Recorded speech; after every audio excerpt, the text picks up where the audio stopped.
Hey, everybody. Captain Tommy Scoville, and you are on the lifeboat. So, whether I like it or not, I kind of have put myself in a position where I do a decent amount of talking about whether or not things in prison run the way they ought to, and cruel and unusual punishment, whether or not they're protecting people the way they ought to, whether or not they're trying to rehabilitate people. What goes on in the prison system has actually become a bit of a passion for me. You know, I left one really good guy behind, and he's in there having to deal with it. But Ted Kaczynski, the man famous as the Unabomber, right? He was a mathematician and a crazy guy that for 20 years made bombs and sent them around to people that he thought were destroying the planet. He was a ultra left wing, radical environmentalist. In fact, he wouldn't use, there was no metal and there was no plastic, nothing. Even in the bombs, they were all made of material that wouldn't damage the earth. This dude was a nut job. And three of the people who got these packages died from them. And in 1996, the FBI, with a little help from his brother, who kind of ratted him out, his brother had called the FBI and said that the profile that you put in the newspaper describes my brother Ted to a T. So that was the catalyst for how the dude got caught. Then, after getting caught, he got sent to ADX Florence.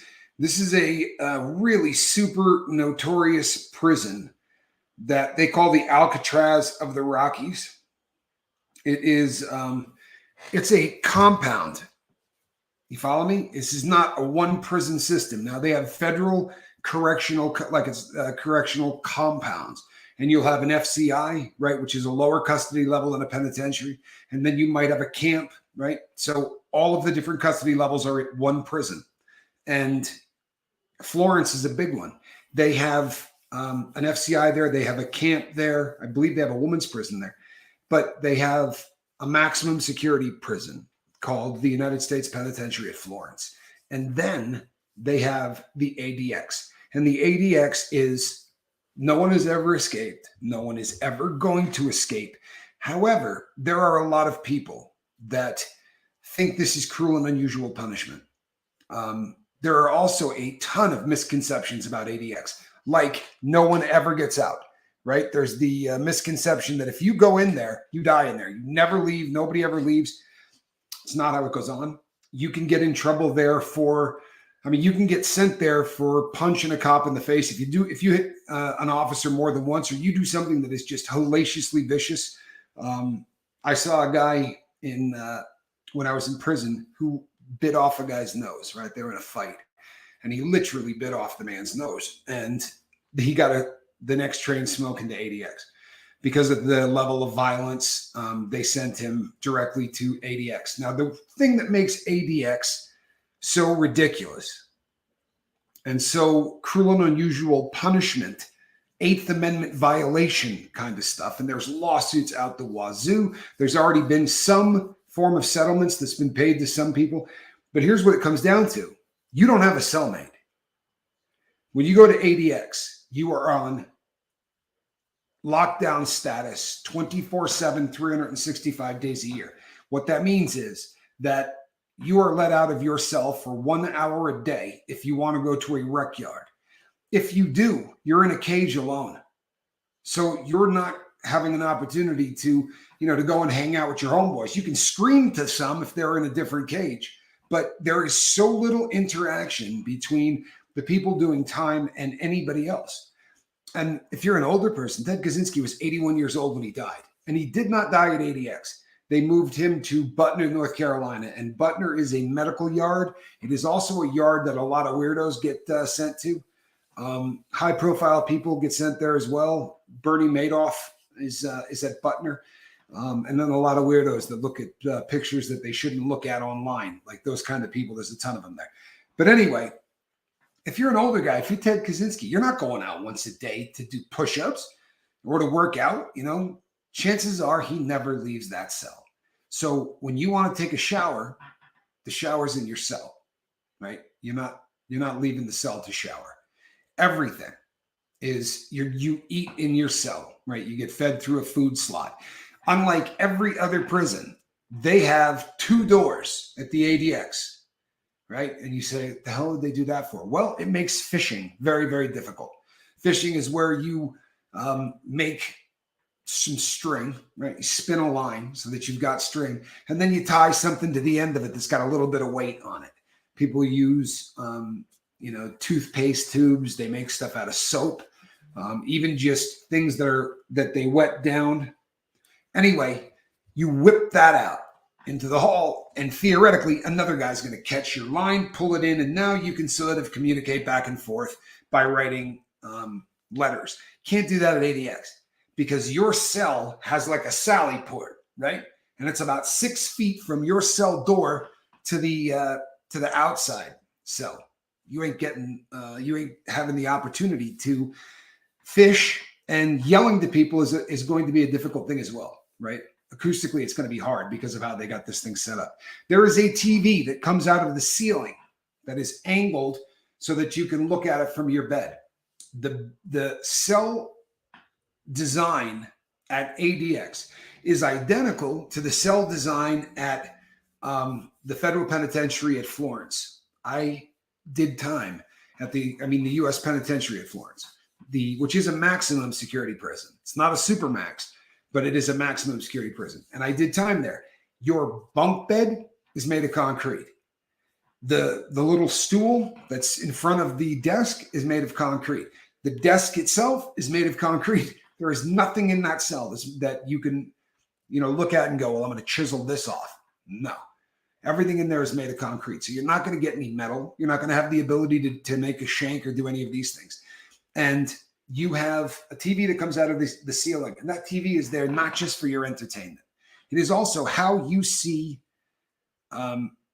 it's how you see your letters from your family, right? You're not actually getting a letter. Mom writes you a letter and says, we're thinking about you. I love you, this and that. They take it and they put it on a screen and it pops up on this thing overhead. And that's how you read your letters. That's how everything is done.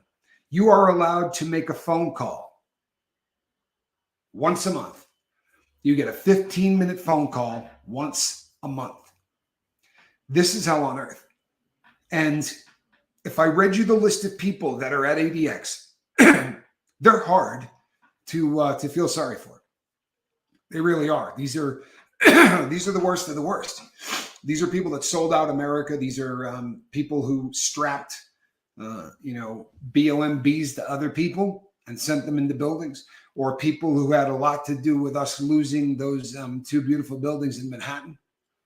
Ramzi Youssef, he is there. A lot of just big name people. You would have heard of all of them, but that's where they get sent. Just the other day, a spy died. I believe his last name is Hansen. He was at ADX. He got moved at the last minute too. There's no medical facilities to treat someone that's dying at ADX. So when you get to that point, if you're declining quickly, you're finally going to get a chance to talk to some people because they're going to move you out of there. But picture this. Kaczynski, who just died at the age of 81, spent the better part of 3 decades not having a conversation with anyone. That's cruel and unusual punishment.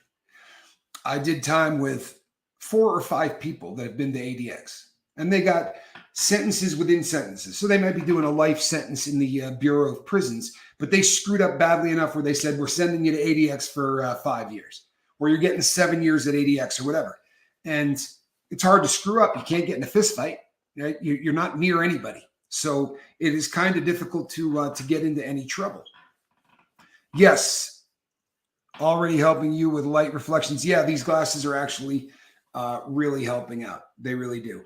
But the guys that I knew that were there said the cops don't talk to you, right? Everybody there is, every single person who is there is basically considered the lowest of the low.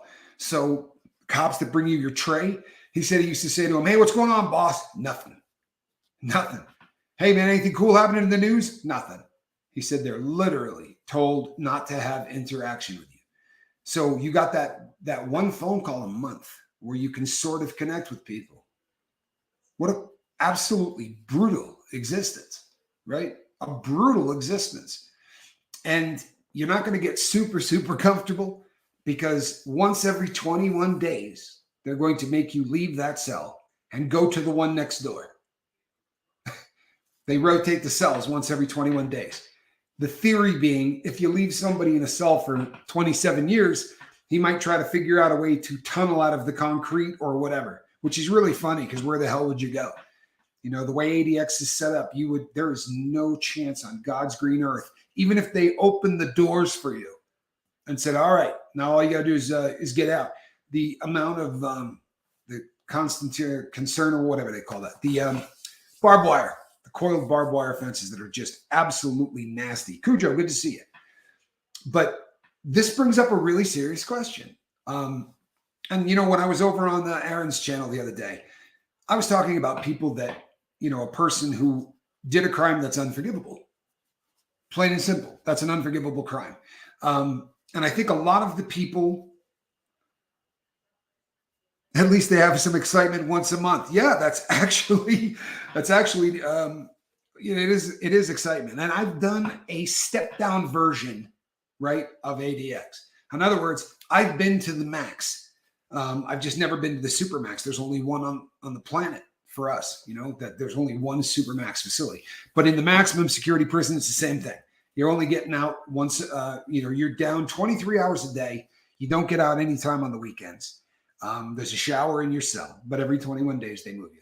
And to be honest, it just makes you angry because you know, like if you have a picture of your girlfriend, right? You got a picture of your wife or your kids and you kind of set it up and you put them on the wall and, you know, you get the place set up as if it's a home. And I know that that's awful, but it's where you live, right? There's no getting around doing everything you can to try to make it a little less ugly.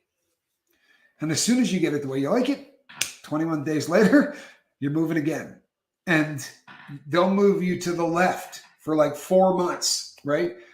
And you think you're going into the cell to the left again, and it's got a good view. Like you think this is going to be awesome because I'm going to be able to see, you know, whatever it is. And then they decide to go the opposite direction the next month. Or you switch with the people across the hall. And through all of this, of course, you're handcuffed, right? So you learn how to carry all of your possessions in a mesh laundry bag with your hands behind your back. The existence is just horrible, but it's nothing compared to ADX. Because when I was in the maximum security, Dennis, good to see you. I had a cellmate. I always had a cellmate, and some of them you wish you were in solitary, but I can't imagine doing 27 years. And the people that I met who came out of ADX, who did any kind of time there, I'm not being cruel or anything else, but to the last guy, everyone I met was damaged. Like their ability to interact on a regular yard just didn't work. You know, they were always bucking about whoever they put in the cell. They hated the person. I mean, you spent 6 years with nobody doing anything to annoy you. Granted, you can't talk to anybody, but you can do whatever you want in your cell. There is a camera that films you the entire time, which is pleasant, right? You're never really, you know, have any privacy. And there was a couple of concessions. It is the only prison, and I don't know if this is still the way because I've been out for a while, but it was the only prison in the BOP, the Bureau of Prisons, that sold sugar, right, at the commissary. You could buy a bag of sugar at commissary. You cannot do that anywhere else. And of course, the reason that you can't is because sugar is a catalyst to make alcohol. And there's a lot of alcohol manufacturing that goes on in prison. In fact, it's usually the crime that is taking place most often is people who are making, you know, wine in their toilet, or you know, they got a bag of wine hidden in the showers, up in the vents. Very creative with how they make alcohol. But at ADX, you're going to be alone in your cell for 21 days. I mean, they're letting you do this for all intents and purposes. They're letting you buy that. They're letting you make it, whatever. And I guess you got to give some kind of a concession to these people because they are not living any kind of a life at all. Now, I'm curious. You feel bad for these people? Honestly. I mean, some of these people are literally, at least you're not trading underwear, right? Hello, Hazy Giggles. Glad you're here. So I really would like you to weigh in on this. How do you feel about it? We have an expression, lock them up and throw away the key. And it's a very easy thing to say for people on the street, right? He got caught doing what? Man, lock him up and throw away the key. They do that. It is very feasible that Ted Kaczynski has never seen the sun after getting arrested. For real. Depending on what time of day they're going to put that guy outside for his 1 hour a day, he may not have ever felt sunlight on him again. That's a absolutely brutal concept. And he was a bad man. Did some awful things, and he didn't care who he hurt. The guy deserved to be punished. But I struggle with a lot of the things that they do. And this is one of them. Like I said, I watched guys that, for lack of a better way to put it, were just damaged. Like, these people absolutely were not the same after spending time there. They really, really end up very, very strange. And if you're your only entertainment, I mean, yeah, there's a television set, but you're not talking to anybody. You can't relate anything that's going on. Hold on, people. Sorry about that. Busy. So, forgive them with the love of God, but they still must pay the price of man's law. But forgiveness is necessary. I like that. He used to respond to letters with these really long, almost form letters that you could tell he rewrote mostly unchanged to tons of people. Fuck you, butt loving. I was not aware of that. Now, are you talking about people that wrote him while he was incarcerated, or is this something that he was doing when he was on the street? Writing 3 pages about how he thought your letter was unserious. Well, he's another guy that even before they put him in there, I mean, the way that Ted Kaczynski lived, he had a little shack that, this was a guy that made money. He was a college professor, but he lived like he didn't need anything in the world. Of all of the people that went to incarcerated, of all of the people that went to ADX, he probably is the guy that was going to be affected by it the least, honestly, because it's a very similar lifestyle. But think of El Chapo Guzman. He's at ADX. And this was a guy that had billions of dollars, right? Nightclubs built in his house, all of the things and all of the money and all of the planes, gold, diamonds. And now he's in a walk-in closet with no ability to talk to anyone. And if you look it up, there are a lot of articles that have already been written, or a lot of videos that have been shot by the woman I guess his most current wife when he got arrested. And she said he's going nuts. Like, she's filed paperwork, had lawyers do it. He is going insane. And I think solitary confinement can do that to you. I have done a decent stretch in solitary confinement. I mean, I didn't do any 6 years or anything like that, but I did 8 months, and 8 months with nobody to talk to is it's an unusual thing. It does. I'm not going to say, I did a lot of reading, but you find yourself, something will happen and you will like comment to someone that's not there. Boy, that's funny. Yeah, catch that, like that kind of thing. And then you realize that you're talking to yourself. There are a lot of things that are done in the prison system that are cruel and unusual punishment. I think this one is probably the worst. And I got no love for any of these people, but I just don't understand why they got to do it the way they do it. If they had built the ADX with bunk beds, what difference would it have made? Right? You got concrete box. They just want these people to be punished more and more. That's really what it's all about. Cujo says, man/woman were not created to be alone. Insanity is inevitable. And I agree with that 100%. I agree with that 100%. We say here on the boat that the opposite of addiction is connection. Well, the opposite of a lot of things is connection. The more connected you are with people, the more connected you are with hobbies or things that you love, right? It all comes back to love and hate, always. But the connection is some kind of love between you and whatever. I love watches, love what I do for work, right? I love the boat. These are things that take up a lot of my time that I used to spend, right, doing other things. But it's all connection. There are so many people that I'm interacting with on a daily basis that it's very much become the basis of how I stay sober and how I live my life. And I try to think of, when I read that Kaczynski was dead, I thought to myself, this is a cat that was so happy to get moved to Butner, right? On December 14th, because of his declining health, they moved him to a medical yard. So for 27, 28 years, something like that, he went nowhere. He was never in a vehicle traveling. He was never doing any of those things. And he went from, people say it's an underground prison. It's another one of the things people say all the time. It is not underground. They don't let any filming go on at ADX, or very little, right? So you don't see a whole lot of ADX from the inside or the outside. And when you do see it, the view is, as you pull up to Florence, there's this big gnarly set of doors like every prison has that the bus will drive through, right? And it's two sets of, of locked gates, and there are guards there and all that. Directly across from that, that's taking you to the penitentiary. Directly across from that, you see what looks like a parking garage kind of thing, and it goes down like this. So everybody, they always talk about, oh, that's the prison that's underground. It's not underground. It goes down about 8 feet, and the whole thing is built like a volcano. So there are dirt walls that go up just high enough so that if you're on the yard at ADX in your little cage and you look out, you're just looking at a dirt wall. You can't see anything going on anywhere else. You can't see anything, any people driving by. There is nothing to let you know that humanity is still going on. Now, you got television.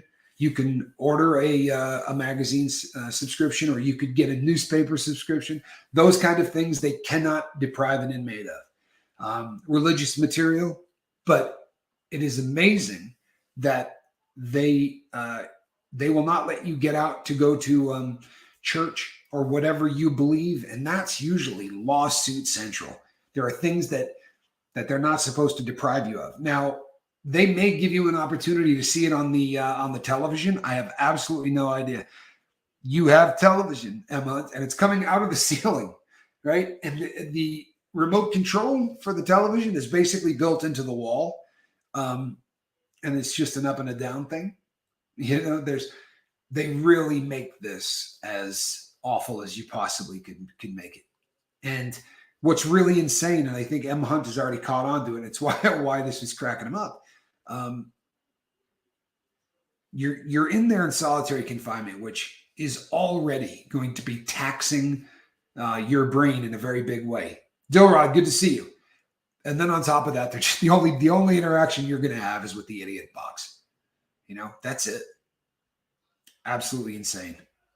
Scoob, good to see you. I hope you're doing well too. Nothing wrong with being quiet. It is a weekend. Brandon Galloway, good to see you.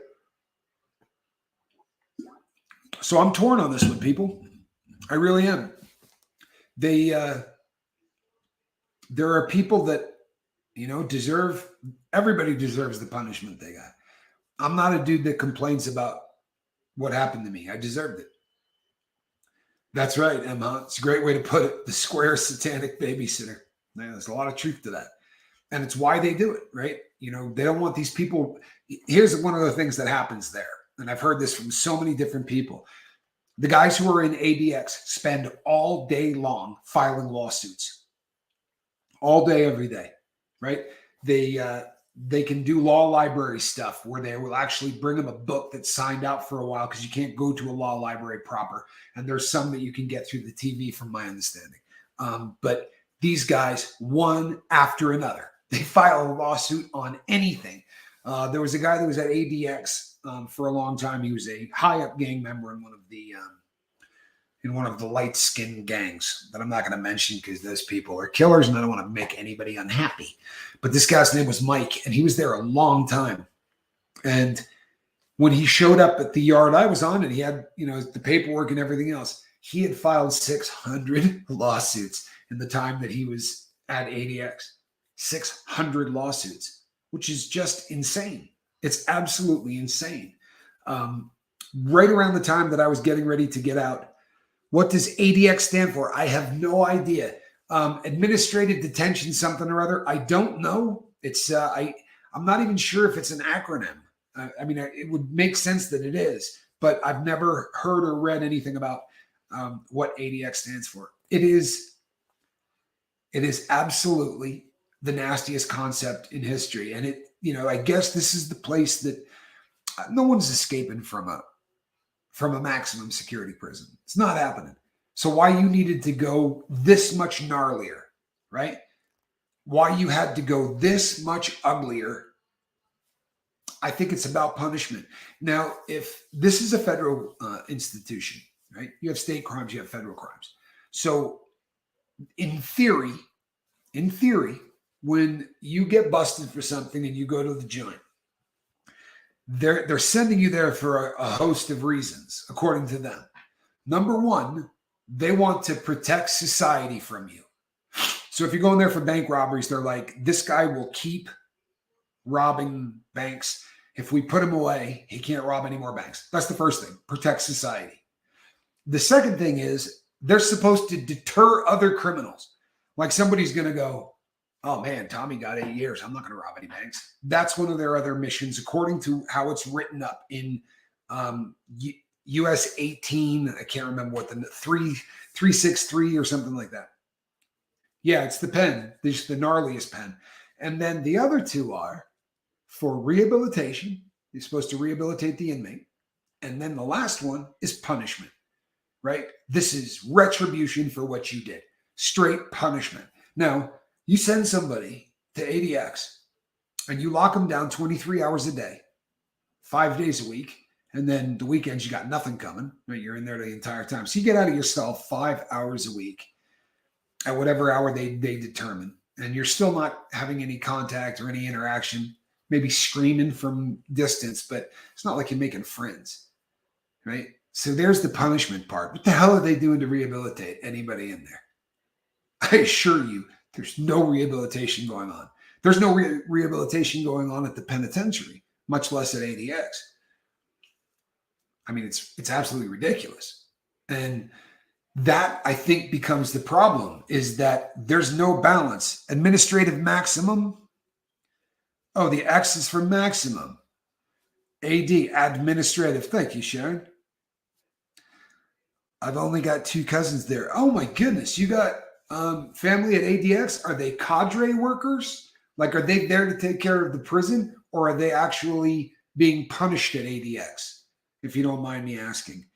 And what that means, people, is that you have to have people to cook. You have to have people to clean. You have to have people to do laundry, right? Those are all inmates.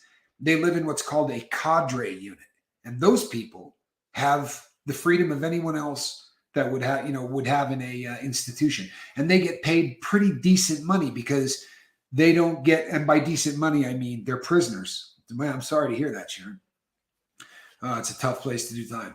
The cadre workers, they're locked down, at night. The rest of the time, they're basically in the unit. They can play cards. They can do what other people do. There is actual interaction with people, but they're there just as laborers to keep the rest of the prison going. And the rest of the prison is where the prisoners are. You got to visit both of them twice.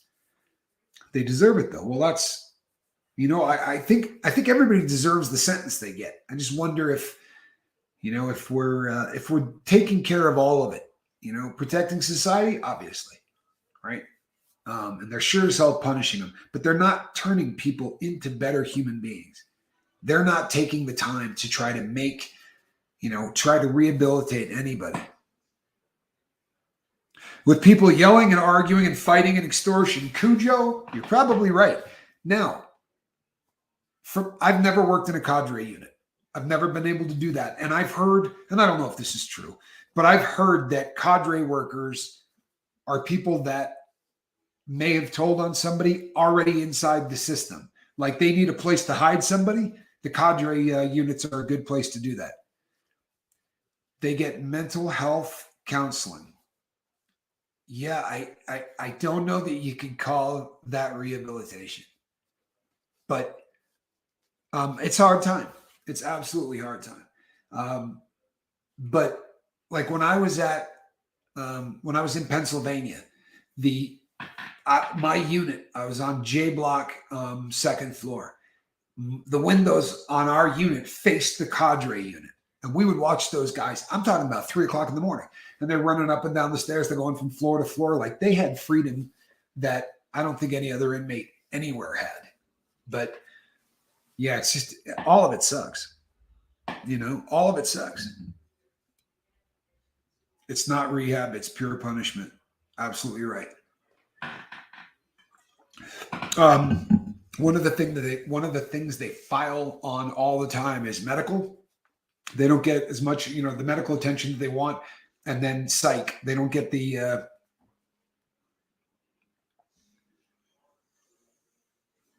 in Rawlins, Wyoming, 8 visits. When you visited at ADX, it was on a monitor, correct? You didn't get to see these people face to face. Usually, like even in the pen, a lot of times it'll be, if depending on your yard points and all that. Usually, a lot of people are looking through glass and talking on a telephone. It's a horrible visit. When I was at Lewisburg in Pennsylvania, that was a lockdown, a slam unit where you lock down 23 hours a day. At the time, my fiance flew out. Right, this was Hurricane Sandy. She got stranded out there for a really long time. I was through glass and the other was monitors. Yeah, so they're not contact visits. It's just, yeah. So she came out for Storm Sandy to visit me, and we were allowed 2 visits, right? So she came on a Saturday and on a Sunday, and we got a grand total of 2 hours each day. And not only was it on a monitor, I was absolutely nowhere near where she was. Like I was in just an empty cell that they've taken everything out of, right? And they just have a camera in there. And I'm still handcuffed. So I'm in there looking up at this camera. And she is actually on the other side of the wall. She's nowhere near the actual prison. She's in an administration building that is on the outside. And just bizarre. I remember saying to her, don't come out here. This is just... She was really very dedicated. Prison is a school to learn how to be a better criminal because you learn new scams, networking, and what did not work for others is what a friend of mine said to me. Well, Mr. Ray, if I had $1 for every time I was in the library and there was somebody in there breaking down while 2 or 3 people took notes, how they make meth, right? Telling them where they can go to buy the pills and how many pills they have to have and how you get the lithium strips out of the batteries. I've listened to this so many damn times. It was every day. It is the University of Crime. A lot of people who go there just figure, you know what, this is it. This is my life. This is what it's going to be like. And they go hard. It really does become the University of Crime. And I remember most of the places I was at, the penitentiaries, there's a lot of people doing life. But they say that no matter where you are, about 65% of the population is going to get back out at some point. And they're sending these guys out with very little hope of staying out, very little hope of being able to get a job. The deck is wildly stacked against you. Wildly.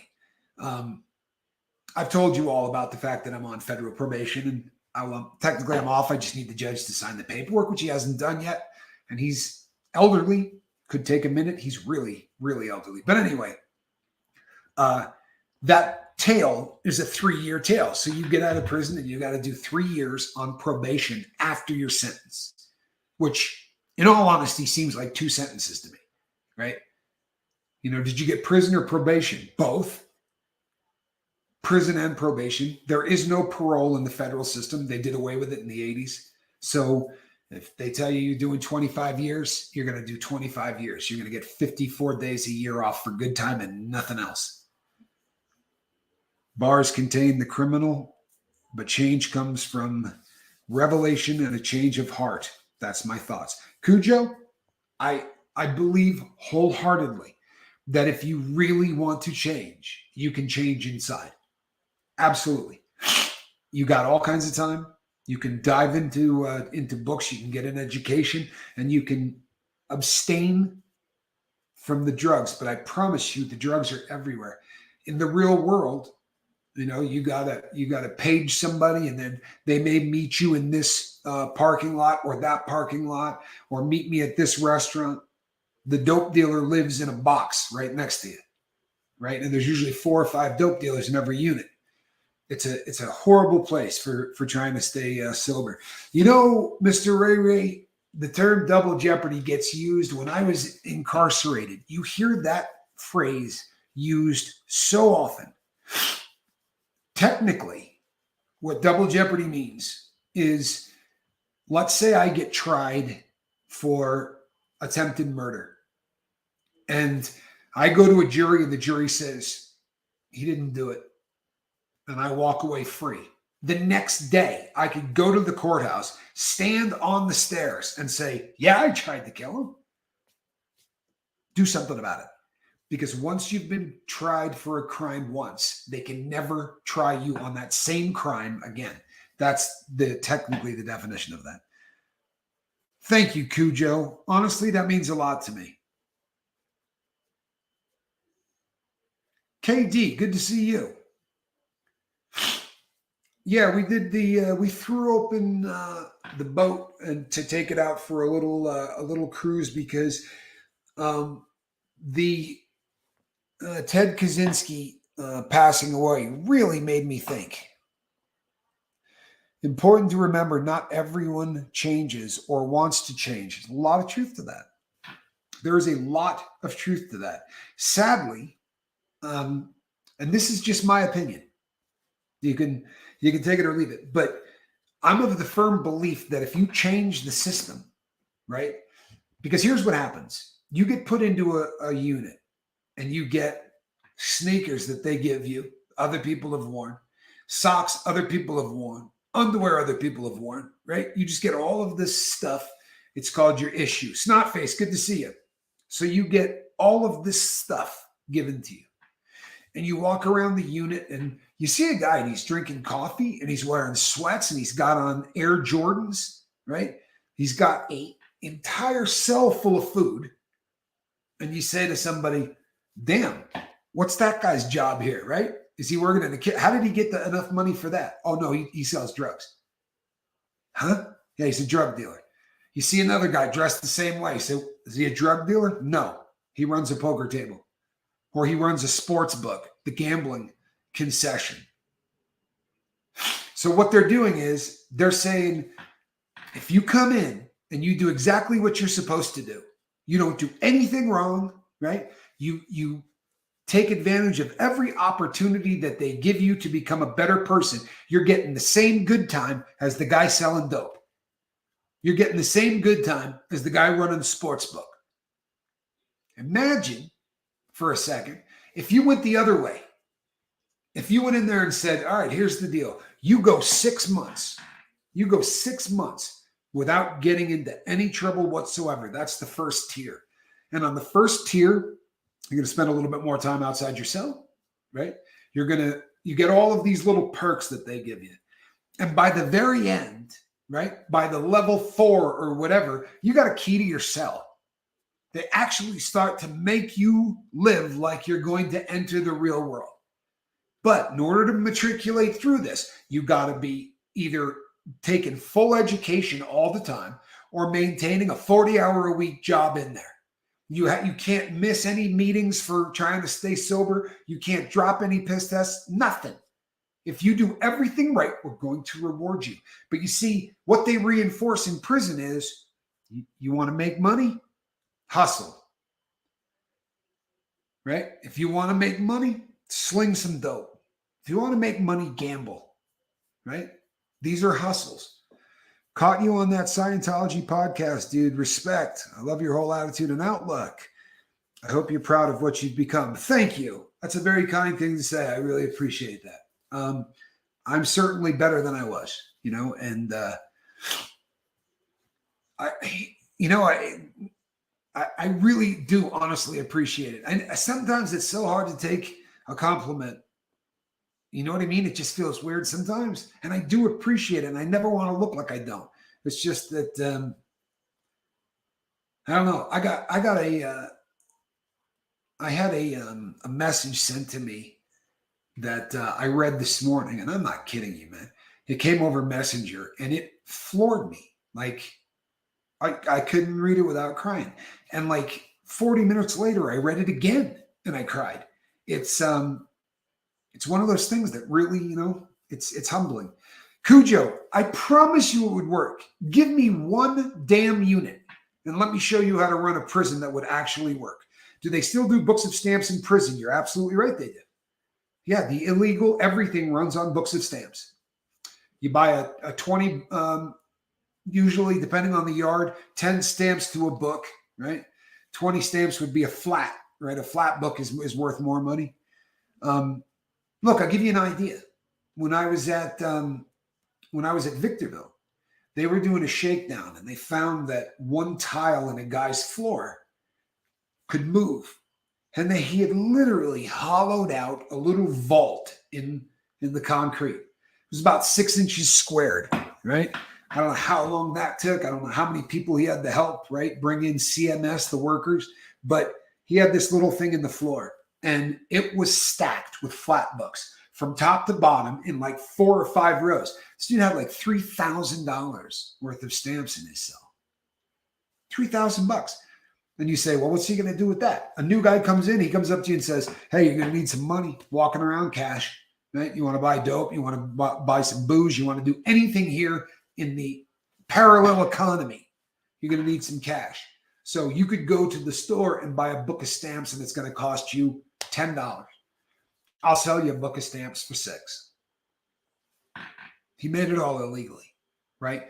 And the guy says, yeah, I'll do that. Okay, this is what's going to happen. I'm going to give you the name of somebody on the street, and you're going to send them $300. You send them $300. When they tell me they got it, I'm going to hand you the stamps. And that's how everything works, right? That's how, if you got $1,000 a month habit on dope, you're not giving somebody stamps. You're running a debt up that your family has to pay. And it happens all the time. I have recommended you for Joel Waldman's Surviving the Survivor podcast. I hope he contacts you. It's a true crime podcast. He occasionally has an ex-con and such to explain the inside. They'd love you. Wow, what a nice thing to do. I really appreciate that. And I mean that. Anytime anybody does that, honestly, that's how this stuff builds, That's how the movement gets rolling. It occurred to me, especially after doing Aaron, I should say that differently, especially after having the opportunity to go on Aaron's channel, right?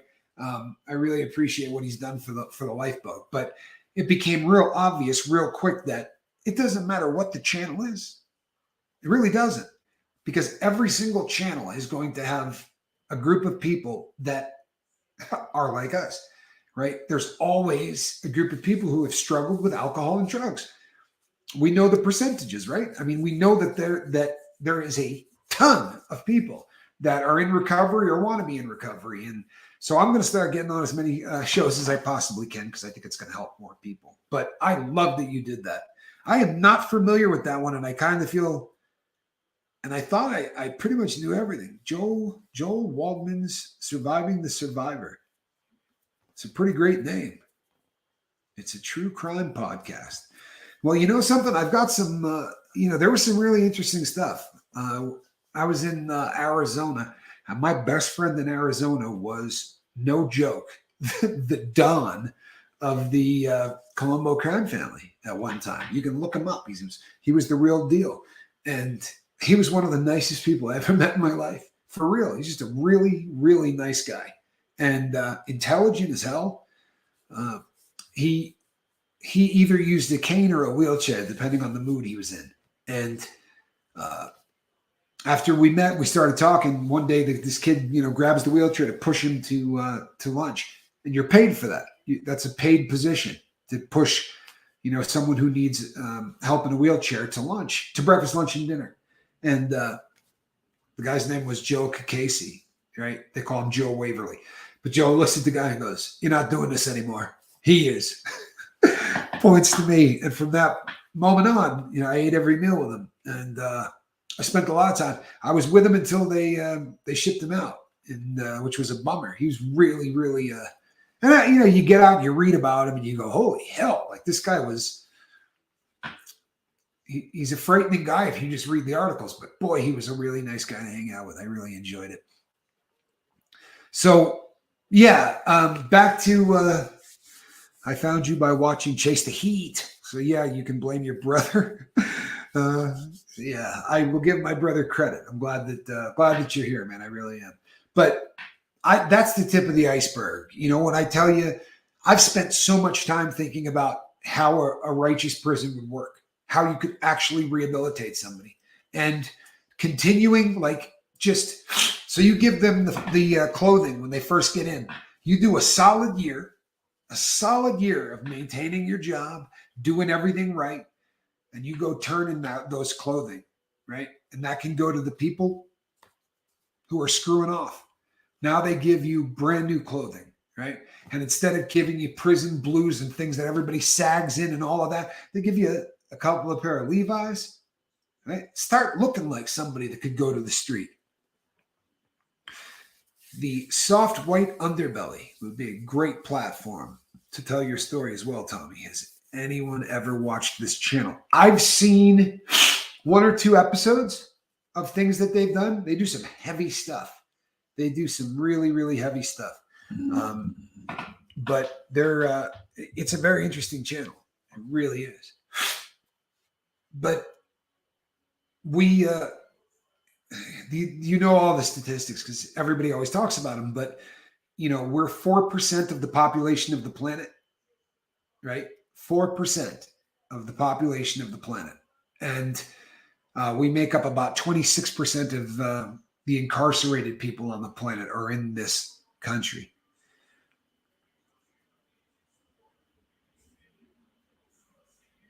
Yeah, old lady Snoop says, I got to turn it off when my hubby comes in the room. He can't take all the tragedy. There's really something to that, and there's a lot of channels that way. I really, I love redemption stories. I love stories of people that put it all back together and get their lives back. It's why I do what I do here. Because every single day there is somebody that just says, hey, I've been sober this long. And I'll tell you something, people, that'll breathe life into you. Really will. I love this boat. I absolutely love this boat. And I hope that someday I get an opportunity to actually talk to some people about prison reform, because it is a subject that really needs to be explored. The systems are so awful. I like your glasses being frameless. Looks like you got a pair of glasses. I hope they work out. They do. I mean, so far they've been great. I have not even a glimmer. For a while there, I was living with a headache that was maybe a 1 or 2 all the time. It just wasn't getting, days that it didn't get bad were great. And some days it was just awful. But I have felt nothing since I put these on. And Seventh Son really helped me out on that. Means a lot to me. All of you guys. The number of people who have sent me gifts and letters and things over the years, it's just been amazing. This has been such a great ride, and it's just starting, but it has been such a great ride so far. Never thought I would get close to the crew. I really never thought that. So we're going to knock this one off here shortly. Let's see. Who was this?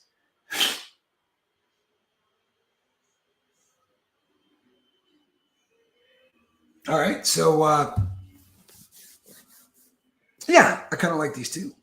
They're not bad. So I want to thank everybody that tuned into this. Thank everybody that leaves comments. Tonight is, hey, Alan Valentine. Time for a walk. Alan walks like nobody else, man. Alan is one of those cats that, like everything we've ever said on the boat, if you want to stay sober, you got to do this. if you want to stay sober, you really ought to do this. Alan's done all of it. And he's lost a human being in weight. Kat's lost enough weight to literally be another person, which is just amazing to me. I'm still trying to get Larry Lawton to dye his beard pink. I don't know who that is, but I'd kind of like to see a pink beard. Thank you, Sharon. And Sharon, please don't ever walk away upset on the boat. For real. It's like going to bed angry at somebody.